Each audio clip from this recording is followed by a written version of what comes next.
like to bring out our special guest tonight, President of the United States, number 35 and youngest, John Fitzgerald Kennedy. Please give him a round of applause. Thank you. Thank you, America. I really appreciate you coming out tonight, Mr. Kennedy. I'm so glad to be here. So what we're actually going to do tonight is I'm going to ask you a couple questions on your current term as president. Okay. Okay. The first being, how had your religious background affected your votes in the presidential campaign? Well, being Catholic, many thought that my entrance into the presidency would involve the Pope taking over the government, but that was totally not the case. To assure the voters, I decided to address a group of Protestant ministers and explain my strong belief of the separation of church and state. Even though I tried to express that my religion would not affect my concerns for national interest, I still ended up losing about 1.5 million votes in the November election of 1960. Thankfully, I was able to pull through with the help of my family and friends, and I would personally like to thank Mr. Frank Sinatra for writing me a song during my election.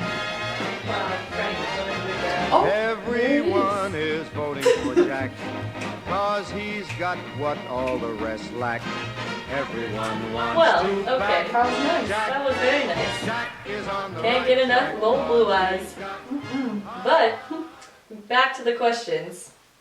So, the Bay of Pigs was a tragic experience for America and a rocky start to your presidency. What happened and what were the difficulties that went on during this time? Well, our mission was to overthrow Fidel Castro and get rid of his communist dictatorship. We supported the Cuban exiles financially and even had our CIA train them, but the invasion unraveled from the start. On April 17, 1961, many of the exiles were trapped and massacred by Fidel's army on the Bay of Pigs. It was difficult because I didn't want Cuba and Russia finding out that America was in charge of this revolt. So I tried to deny our involvement and didn't send in planes so that they wouldn't be able to tell that it was America. Unbelievable. Yeah.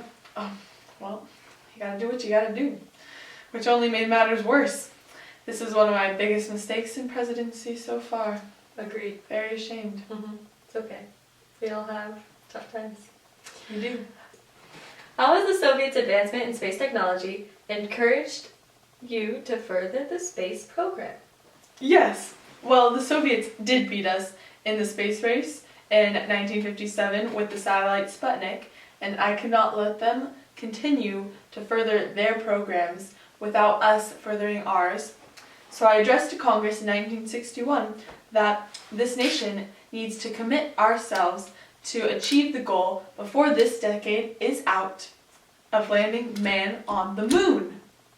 I encouraged Congress to help with the funding of the space program, and on February 20th, 1962, we were able to have the first American, John Glenn, to orbit the Earth aboard the Mercury craft Friendship 7.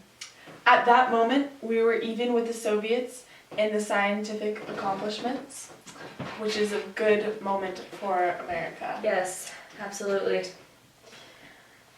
What was your outlook on the conflict with Berlin? Within Berlin, actually, to be more specific, and having to do with the building of the Berlin Wall and harsh Soviet rule. Well, I believe it was wrong of Joseph Stalin and Nikita Khrushchev in the East Berlin to force harsh rule and communism on the democratic West Berlin. Khrushchev would not compromise, not even at the Conference of Vienna. The wall took away the freedom of the people in Berlin.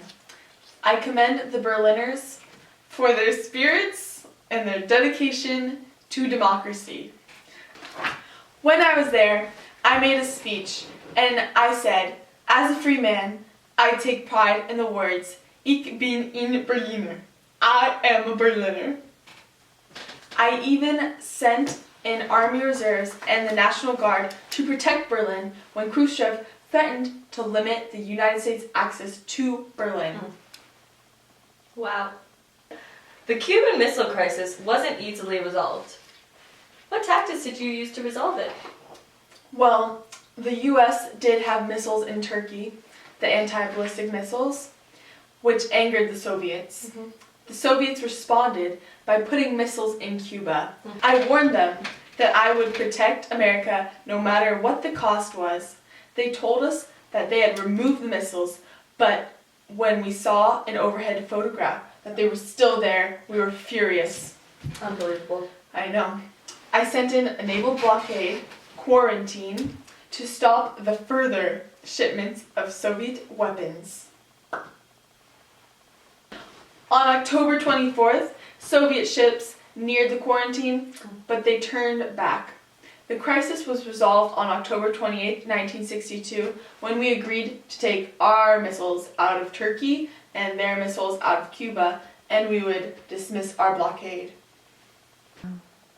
You've had many quarrels with the Soviets, the nuclear confrontations being the biggest.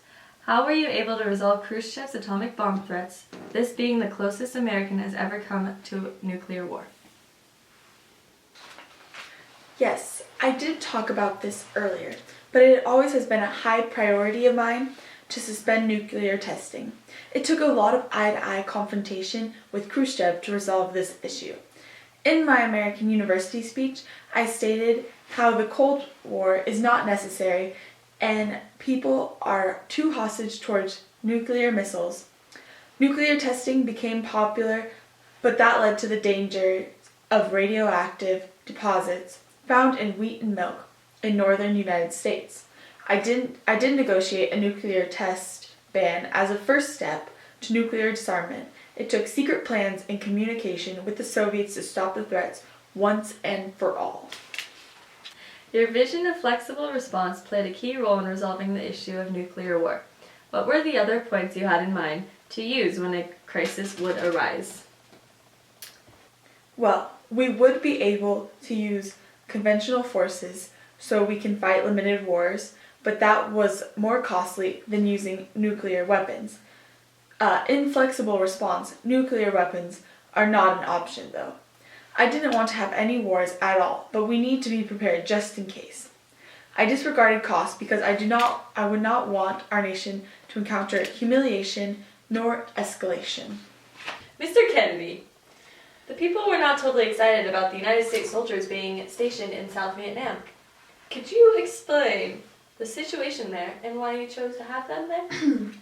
Well, the South Vietnamese, led by Ngo Dinh Diem, needed to be protected from communism and the Viet Cong guerrillas in the north.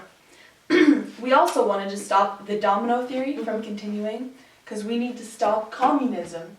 It is bad. Yes. We can help and support them, but we can't win the war for them. They need to win it themselves. It would be wrong to take the troops out because the US helped defend Europe the same way, and now Europe is doing very well. So it would be unfair for us to take our troops out of Vietnam when we did help Europe. We may not want to help them, but we have to participate. It is the right thing to do. Well, that is very honorable, Mr. President. Why did you put off a Civil Rights Act for so long? Well, I did support the civil rights movement, as in they did help me in my votes too, but there was not enough public support in the first place to pass such a legislation at this time. My focus was mostly directed to improving domestic care, which would benefit them too. I was able to set up more jobs for the African Americans in cities and in the government. My hands were tied with international affairs too, but I was able to protect African Americans when I could, such as with the Freedom Riders sending in troops, and I did on television talk about how there is a need for a Civil Rights Act. Thank you. When did you start to see your vision of a new frontier coming into play? As you have said before, so my fellow Americans, ask not what your country can do for you, but what you can do for your country. I knew that this was a country hungry for economic expansion and social development. Later on, my focus was more on global events. I could tell from the start that the new generation of US citizens would take over the country.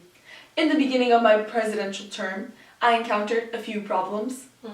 It was first the Bay of Pigs, very tragic. Yeah.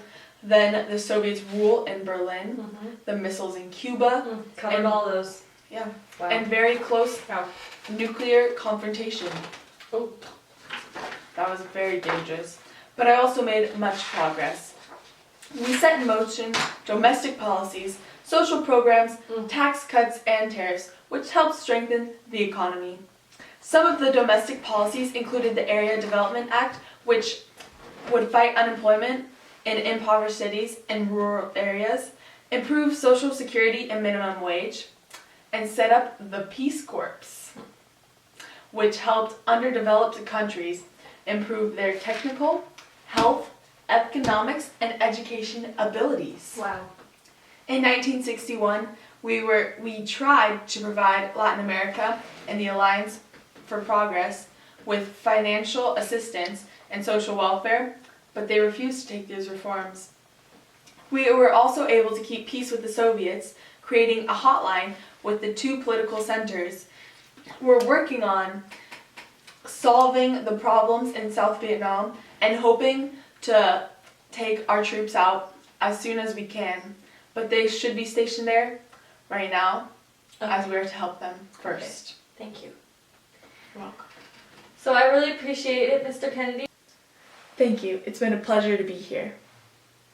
It was a pleasure having Mr. Kennedy, and I pray the best for the rest of his term.